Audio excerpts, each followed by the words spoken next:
tu vois, j'ai pas de boule de cristal dans les mains, donc je ne sais pas de quoi le futur sera fait. Mais il me semble clair que si on ne fait rien, elle ne va faire qu'évoluer et grandir. Si on revient un peu dans le passé et qu'on voit à partir de quel moment on a parlé de fracture numérique en Belgique, on se situe en 2006. Ça ne veut pas dire qu'il n'y avait rien avant, mais on a vraiment mis un mot dessus suite à une enquête de l'Europe auprès des pays membres.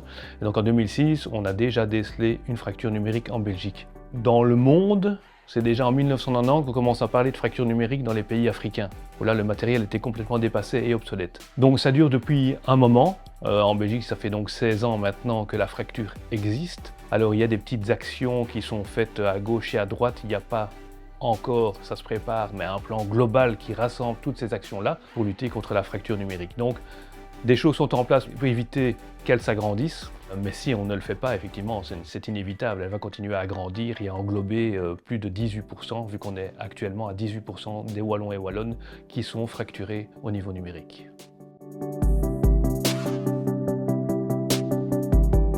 Alors la fracture numérique, c'est comme le numérique, elle a évolué avec son temps. Au tout début, effectivement, c'était une fracture d'équipement, où les gens n'avaient pas de matériel pour accéder à Internet ou même réaliser une opération informatique.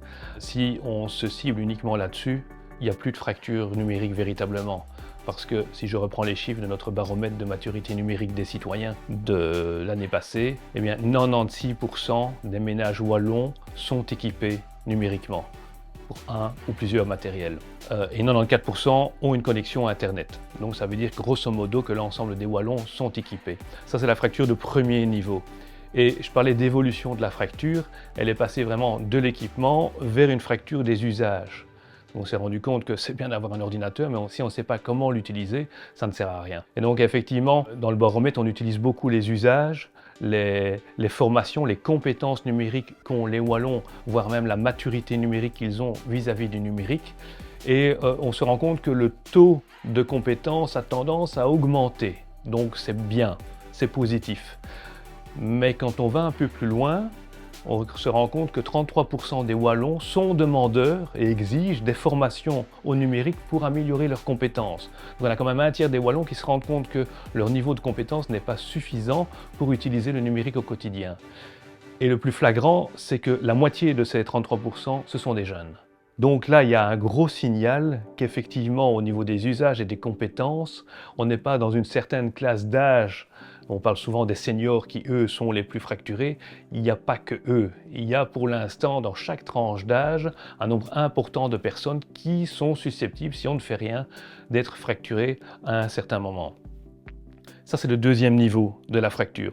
Et le troisième niveau qu'on a mis en avant lors du dernier baromètre, on a demandé aux Wallons et aux Wallonnes comment se sentent-ils vis-à-vis de cela, comment le jugent-ils, comment sont-ils préparés à l'utiliser. Et on a permis de classer les Wallons en 5 catégories qui vont du passionné, si je prends l'image du geek informatique, il est clairement dans la partie passionné, jusqu'à l'éloigné. Donc l'éloigné, c'est une personne qui a peur du numérique, qui n'a pas confiance dans le numérique, qui n'a pas un niveau de formation, de compétence ou de maturité très élevé et qui trouve que la technologie va beaucoup trop vite. Eh bien, il y a 32% des Wallons dans cette catégorie-là. Donc un tiers des Wallons se dit éloigné du numérique. Et c'est là qu'est le troisième niveau de fracture numérique. Donc équipement, usage et aussi lien, confiance en fait, envers le numérique qui constitue actuellement les 3 niveaux de la fracture numérique.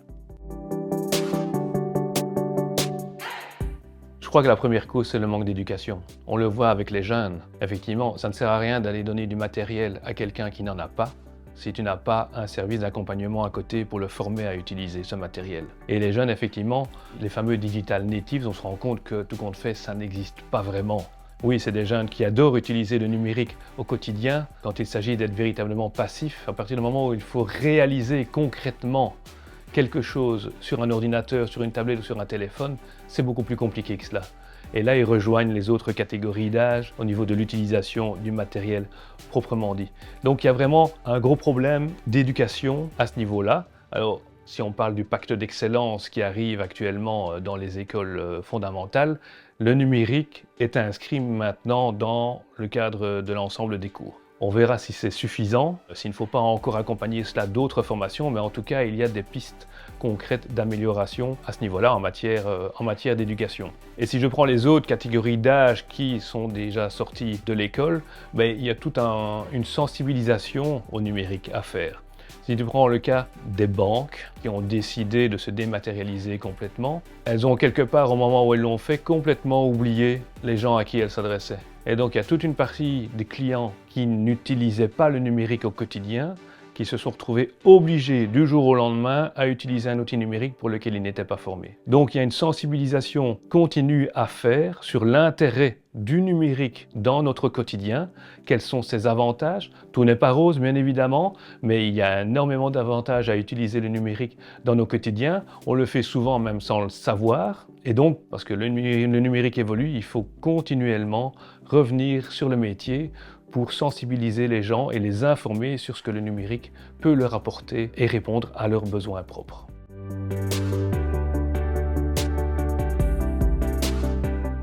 Alors on est dans un monde où le mot dématérialisation est hyper important, on l'entend quand même de moins en moins ces temps-ci, mais il continue quand même d'opérer. Et donc effectivement, les personnes qui sont fracturées numériquement et que l'on oblige à passer dans un système numérique pour accéder à un service sont véritablement pénalisées. C'est clair que là, il y a un gros travail des banques en matière d'éducation pour réexpliquer ce qu'elles auraient dû faire dès le départ, expliquer aux citoyens comment utiliser la banque en ligne. Une fois qu'on l'utilise et qu'on est à l'aise avec la banque en ligne, c'est génial tout ce que l'on peut faire sans devoir se déplacer.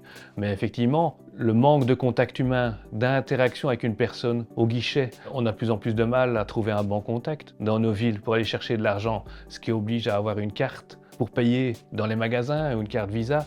Il y a des personnes âgées qui n'en ont pas. Donc effectivement, tous ces problèmes-là qui maintenant sont mis en avant et qui provoquent, pour moi, le plus gros problème actuellement, c'est le manque de confiance. Parce que le manque de confiance dans la technologie passe maintenant dans le manque de confiance envers des structures. Et donc les personnes âgées n'ont plus confiance dans les banques. Et donc il y a un gros problème, je me disais, d'éducation, mais aussi de dédramatisation du numérique, de consolidation des connaissances qu'ont les seniors ou pas sur les banques, et donc de les faire revenir progressivement dans un monde de confiance pour leur montrer que c'est pas compliqué la banque en ligne. Et il y a moyen de faire pas mal de choses intéressantes. Au final, on peut toujours avoir un contact avec des humains. C'est beaucoup plus rare, il y a toujours moyen. Mais donc, il y a effectivement un gros souci d'information chez les seniors qu'on aurait dû prendre dès le départ par la main pour leur dire « on va fermer l'agence, mais ne vous inquiétez pas, il y a une solution. On va vous expliquer pourquoi elle est là et comment l'utiliser. » Donc ça, effectivement, c'est un des gros soucis qu'ont les banques actuellement. L'e-santé est un peu moins problématique, parce qu'on a tous été obligés avec la Covid de passer principalement par son smartphone pour avoir accès à son Covid Safe Ticket. Donc là, ce n'est pas une instance supérieure qui nous a dit il faut utiliser cela, c'est quelque part la pandémie qui nous a obligés à utiliser ce mode-là. Donc tout le monde l'a fait quasiment, mais il n'y a pas encore actuellement une obligation d'utiliser le dossier médical informatique de manière électronique pour tout le monde. On peut y passer, ce n'est pas encore une exigence, ça le deviendra progressivement. Et là, il faut effectivement que tout ce qui est structure médicale tire profit des erreurs des banques, et donc d'informer, sensibiliser et expliquer pourquoi il y a un intérêt à passer au dossier médical en ligne. Et donc effectivement, ce sont deux domaines qui sont assez problématiques. L'un qui est quand même loin dans la dématérialisation et dans l'informatisation de ces services, qui essaye pour l'instant de récupérer des clients qui sont vraiment en manque de confiance, et de l'autre côté, un autre service qui va se dématérialiser progressivement et qui a tout intérêt effectivement à faire ce qu'il faut pour ne pas subir le problème qu'ont les banques actuellement.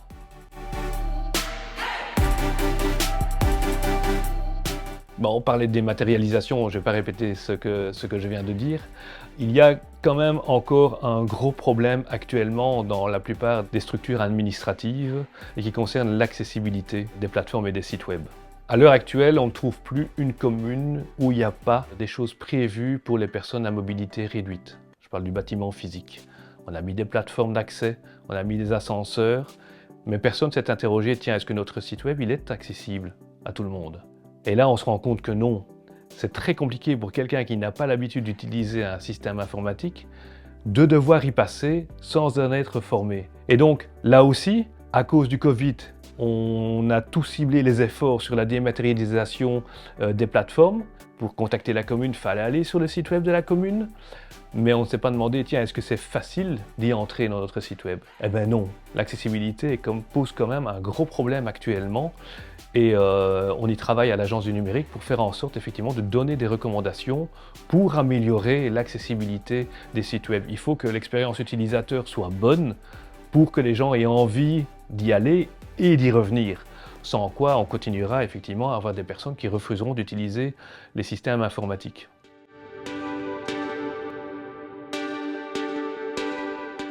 Je pense qu'il faut effectivement revenir à l'erreur qui a été faite dès le départ, c'est de ne pas intégrer le public dans le testing de ces plateformes.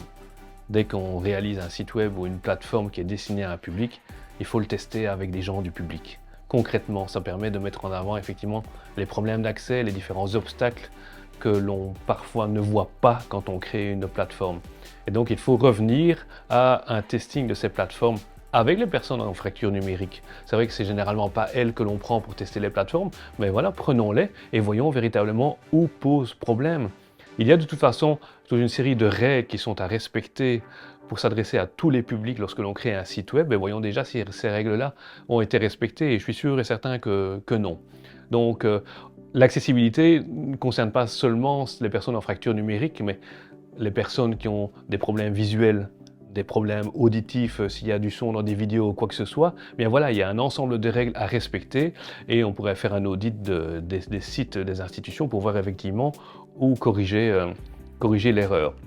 Et j'ai parlé assez longuement de tout ce qui est éducation et sensibilisation au numérique et à l'utilisation des plateformes. Eh bien, chaque plateforme devrait avoir un petit module qui explique comment utiliser la plateforme pour en tirer le meilleur parti. Donc, il y a tout un pôle éducation et sensibilisation qui est hyper important, que l'on commence à retrouver dans pas mal de plateformes qui se sont rendues compte, mais voilà, le travail doit continuer et il faut obliger les plateformes à avoir un rôle éducatif pour utiliser au mieux celle-ci.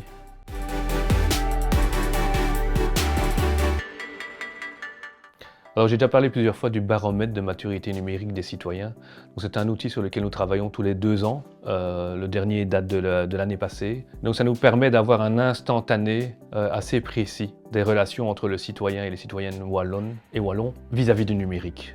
Et donc grâce à cet instantané, on peut tirer des recommandations que l'on adresse aux institutions, au gouvernement avec qui on travaille assez souvent pour effectivement mettre au point des actions soit de sensibilisation ou vraiment des actions concrètes pour lutter contre l'inclusion numérique. Et donc, avec l'aide du gouvernement et du service public de Wallonie, a été conçu le plan d'inclusion numérique de tous les citoyens et citoyennes wallons actuellement.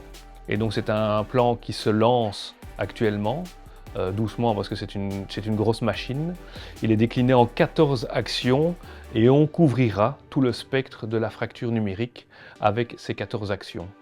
Et donc, pour en citer quelques-unes, on a le projet de créer une cartographie des lieux d'inclusion numérique. Donc, il est important pour les citoyens qui sont des médiateurs numériques, des aidants numériques, de pouvoir dire à une personne qui est en fracture numérique: dis-moi quel est ton besoin et je te dirai où est le lieu où tu vas pouvoir répondre à ce besoin. Et donc, un classement, une belle cartographie de tous les lieux d'inclusion numérique, c'est un outil qui pourra intéresser et qui servira à tout un chacun. On a effectivement tout un gros travail avec les associations. Ce sont des vecteurs de premier ordre qui sont à la rencontre des gens qui sont fracturés numériquement. Et bien voilà, on va les aider et les aider généralement financièrement pour lancer des projets d'inclusion numérique. Les fameux EPN, les espaces publics numériques, sont les lieux numéro 1 où on fait de l'inclusion numérique. Donc c'est là où le citoyen wallon va pouvoir trouver un accès à l'équipement informatique, à des formations gratuites, ou avec un tarif social, bref, un encadrement parfait pour toute personne qui est désireuse de s'améliorer ou d'avoir accès au numérique. Et c'est malheureusement quelque chose que les citoyens ne savent pas. Il y a énormément de choses qui existent actuellement, mais il faut les faire connaître. Donc on a aussi une grosse action de communication qui va permettre effectivement de fédérer toutes les actions et tous les acteurs autour d'un projet commun, global, et on va communiquer largement au niveau de la région wallonne à ce niveau-là. Donc on a 14 actions concrètes qui vont se lancer petit à petit. Donc on commence actuellement. Ça va nous prendre un certain temps parce que la fracture numérique, c'est pas un sujet simple d'abord à évaluer et puis à répondre. Mais donc voilà, il y a concrètement un plan qui se lance, qui a été lancé aussi à Bruxelles, en région flamande. Donc au niveau national, on sera couvert. Il y a des actions qui existent aussi au niveau fédéral, mais au niveau de la région wallonne, ce plan d'inclusion numérique se lance et on espère rencontrera un beau succès.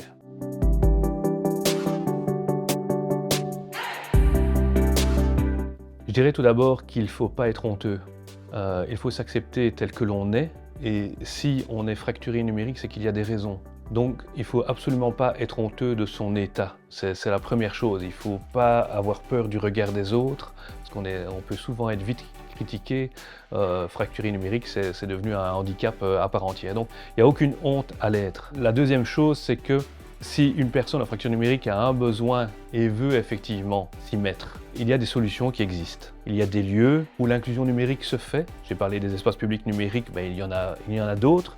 Il y en a généralement un par commune, même si c'est loin quand même d'être le cas. Mais en tout cas, il y a des solutions, des lieux qui existent où la personne peut apprendre et se former progressivement au numérique. Il y a des lieux, mais il y a des personnes aussi. On a tous dans notre famille quelqu'un qui est plus formé au numérique que les autres. On a des amis, il y a des médiateurs numériques, des aidants numériques. À Liège, il y en a pas mal d'ailleurs qui existent. Au sein des associations, il y a aussi des solutions qui existent. Donc tout ce que je dis là ici, le plan d'inclusion numérique permettra de mettre en lumière tout ce qui existe actuellement pour les personnes qui sont fracturées numériquement. Et ça permettra, en tout cas nous l'espérons, de sortir les fracturés numériques de leur isolement pour leur dire qu'il y a de l'espoir quand même. Vous avez des besoins, nous avons les solutions. Et donc, ça permettra d'éclairer, de mettre de la lumière sur quelque chose qui existe déjà maintenant, mais qui sera amplifié par le plan d'inclusion numérique.